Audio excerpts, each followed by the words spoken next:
To DAO or not to DAO? Is that now the question?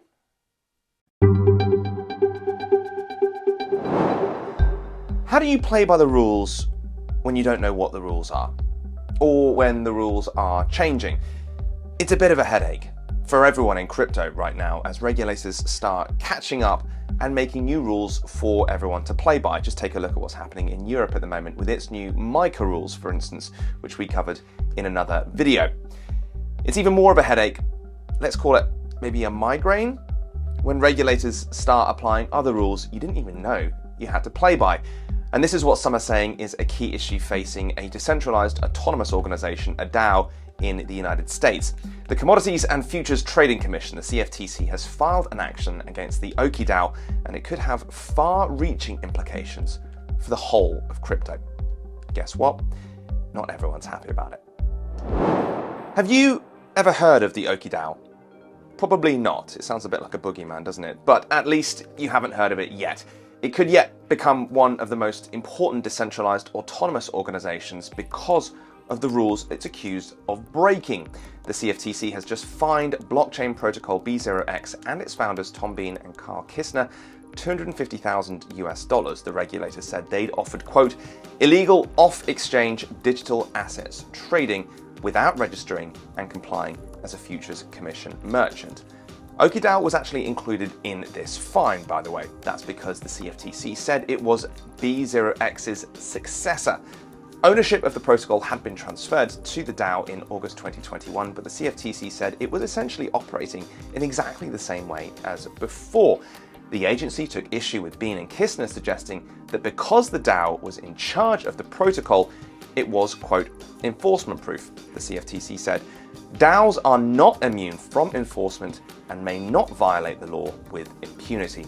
Speaking to CoinDesk, New York-based crypto lawyer Max Dillendorf said, this notion that a founding team can hide behind a veil of decentralization, it falls flat on its face.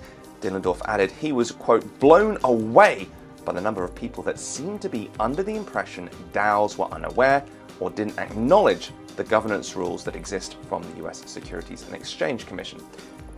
The ruling isn't straightforward though, and it raises other questions as well. Forkast Dylan Butts has been following the story.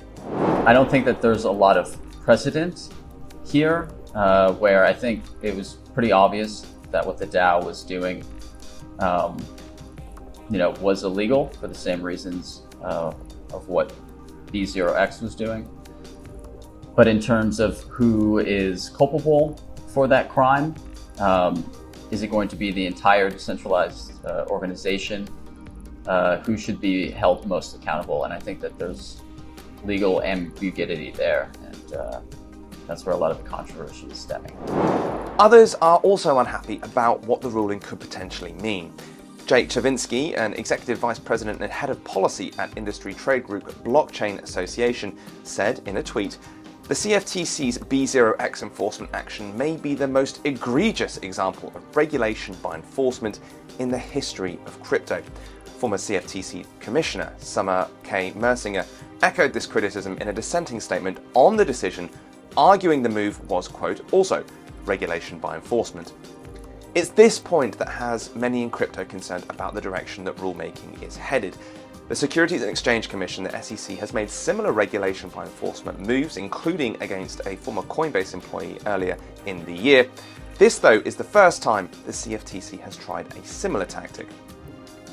As the power struggle over ultimately who regulates what in crypto continues, some are worried that backdoor rulemaking like this could ultimately be very bad news for the industry. Well, Forkast will be leading more discussion on all of that on October 4th, October 5th as well at our next Crypto Rising event. The focus will be on the role of law and international debate post-Tornado Cash.